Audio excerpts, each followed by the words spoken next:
Assalamualaikum warahmatullahi wabarakatuh. Halo para pejuang NIP, kembali lagi sama aku Santi Widiasari. Di video kali ini aku akan membahas tentang daftar pertanyaan yang paling sering ditanyakan di seleksi administrasi atau di pendaftaran CPNS 2021 ini. Nah, banyak banget tuh teman-teman yang DM yang tanya tentang berbagai permasalahannya dalam mendaftar di CPNS 2021 ini. Mulai tanya tentang kalau nama di KTP-nya ada gelar gimana, kalau jurusannya ini mau daftar ini bisa atau enggak, fotonya tertukar dan lain sebagainya.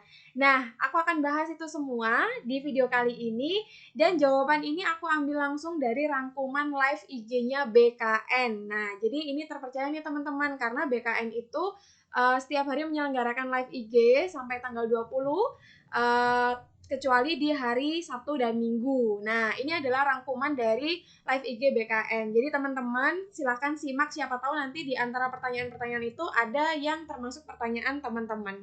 Tapi sebelum itu buat teman-teman yang belum subscribe, klik tombol subscribe dulu ya. Dan nyalakan loncengnya dan klik tombol like-nya, dan teman-teman bisa komen di kolom komentar mau dibuatkan apa di video yang selanjutnya. Langsung komen aja di bawah, atau kalau mungkin ada pertanyaan teman-teman juga bisa tanyakan di bawah dan aku akan jawab di video yang selanjutnya.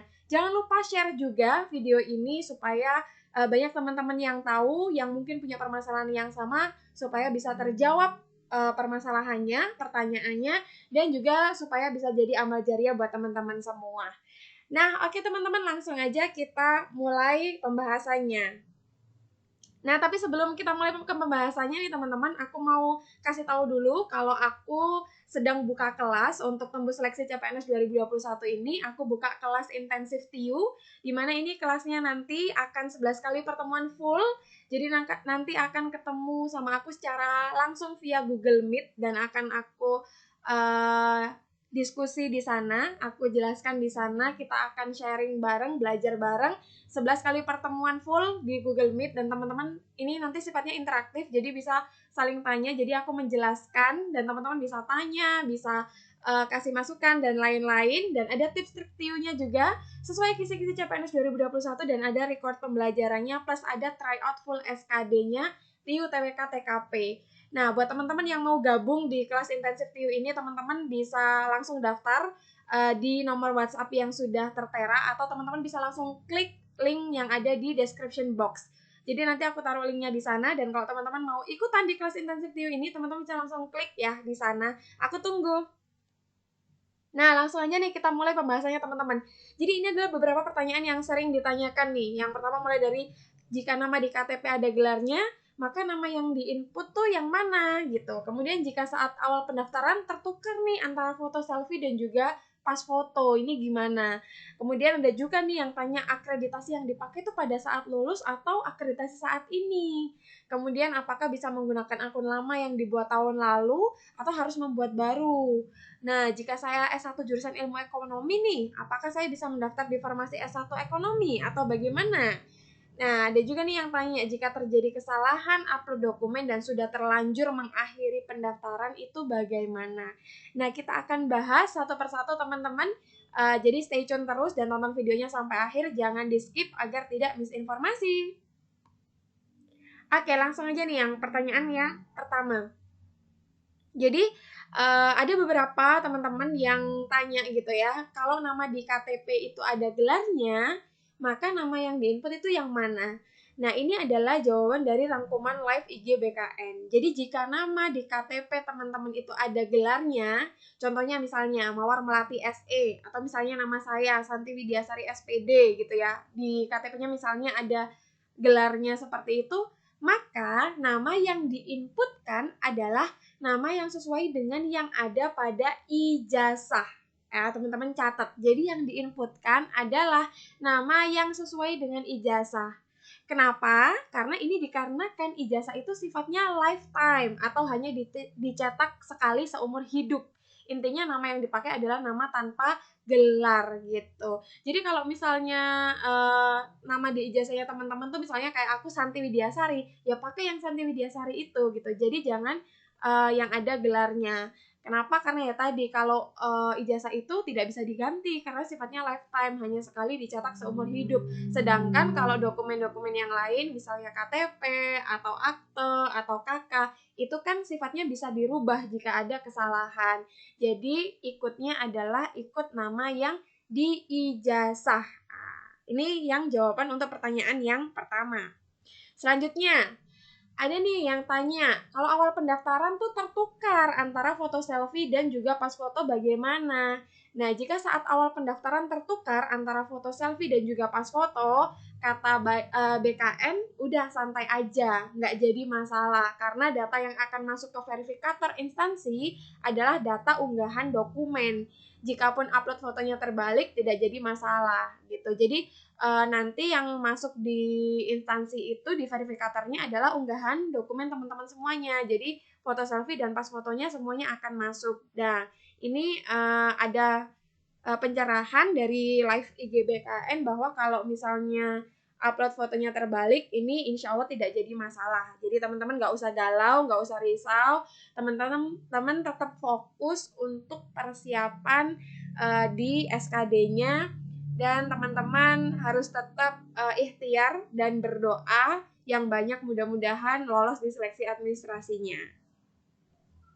Selanjutnya pertanyaan yang ketiga nih, akreditasi yang dipakai pada saat lulus atau akreditasi saat ini ya? Nah, ini banyak banget yang tanya tentang akreditasi. Jadi teman-teman, kalau teman-teman baca di Permenpan RB nomor 27 tahun 2021 itu di sana di bagian akreditasi itu sudah jelas bahwa yang akreditasi yang dipakai adalah akreditasi pada saat kelulusan sesuai dengan tanggal di ijazah teman-teman semuanya. Jadi ini udah pasti banget ya teman-teman, ini udah jelas bahwa yang dipakai adalah akreditasi pada saat kelulusan sesuai dengan tanggal di ijazah teman-teman semuanya. Nah, khusus untuk pelamar jalur cum laude, prodi akreditasinya harus A dan univnya juga harus A. Jadi teman-teman harus perhatikan. Teman-teman jangan berpikir bahwa oh karena IPK aku cum laude jadi aku mau ikut jalur cum laude untuk CPNS ini. Padahal prodinya misalnya akreditasinya masih B. Nah, itu nggak bisa teman-teman. Jadi harus dibaca semua pengumumannya dengan detail dan dipahami.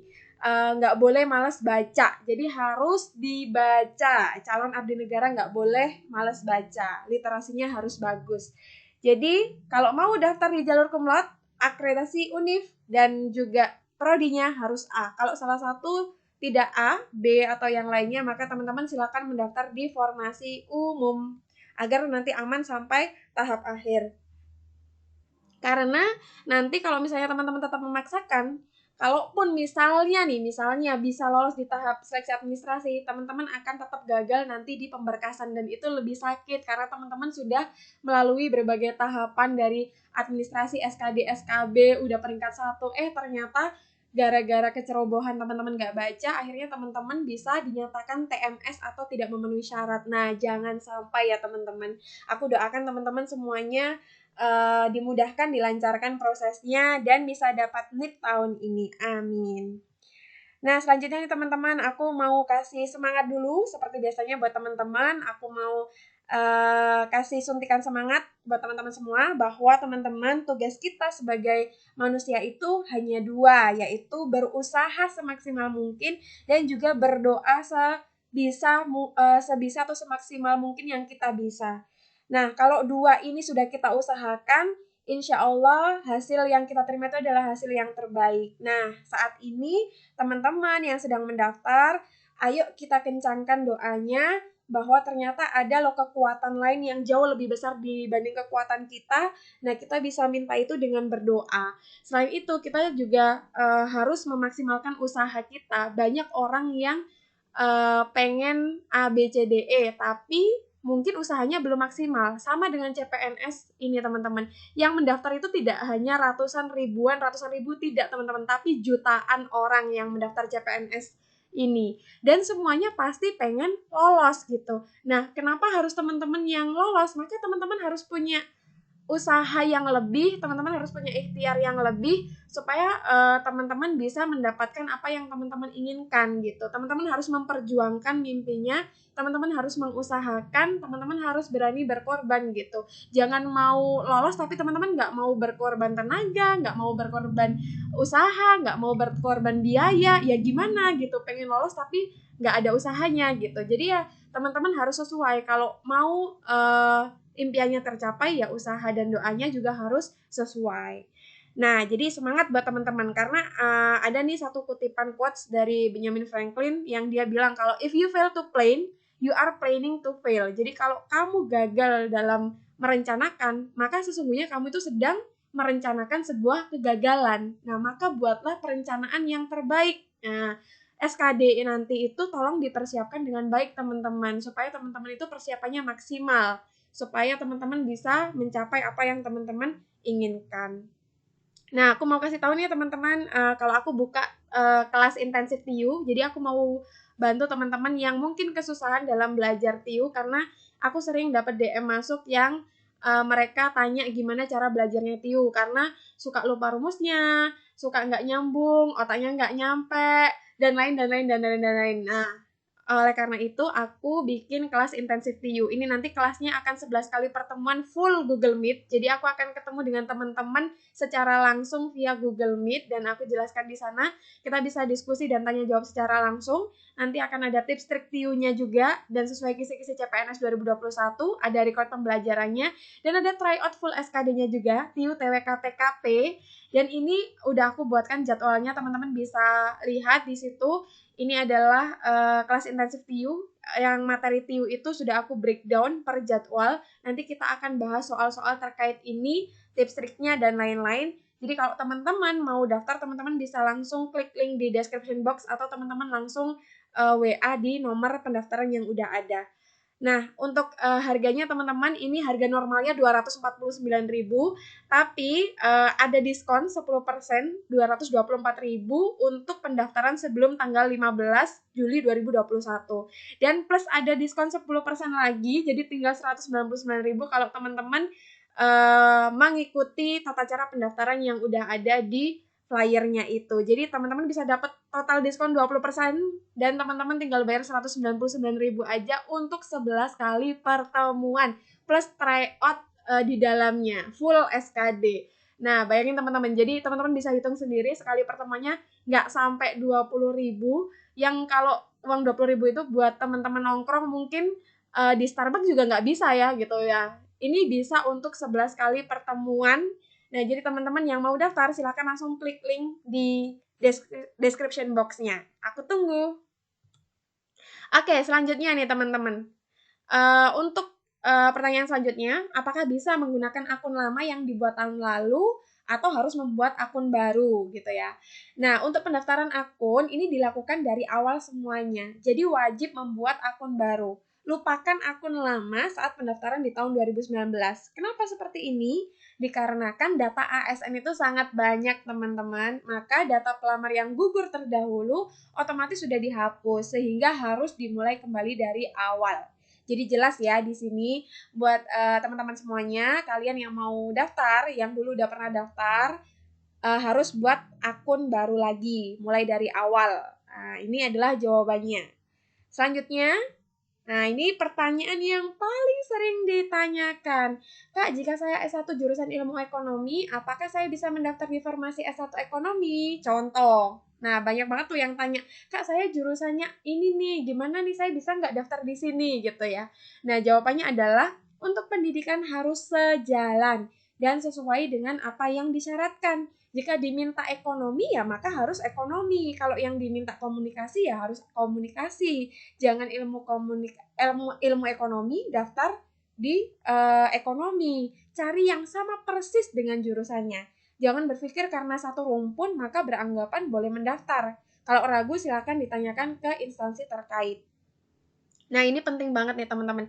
Teman-teman jangan punya anggapan sendiri. Teman-teman jangan pakai anggapannya sendiri karena kalau yang diminta A ya teman-teman harus A gitu. Teman-teman usahakan cari formasi yang kualifikasinya itu sesuai dan sama persis dengan jurusan teman-teman.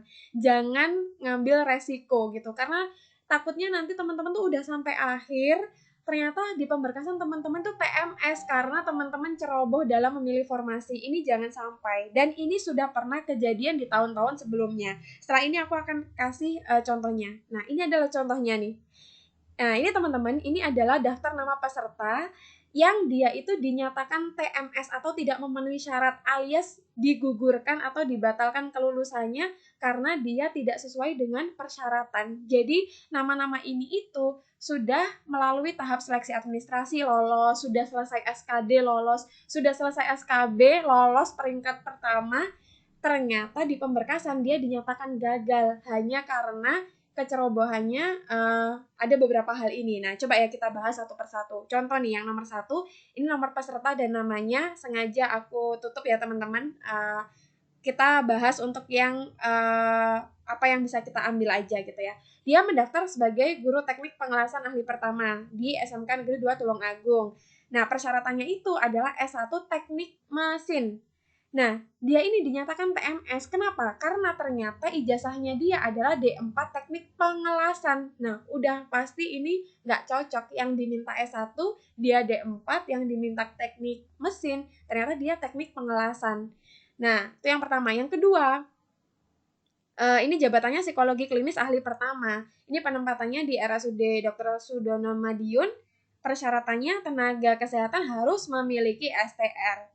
Dia dinyatakan TMS karena ternyata STR yang bersangkutan itu diterbitkan tanggal 28 November 2018, yang mana itu adalah setelah masa pendaftaran. Nah, ini perhatikan banget. Teman-teman harus baca detail. Jadi kalau yang diminta itu kalau harus punya STR pada saat pendaftaran, ya teman-teman harus punya gitu.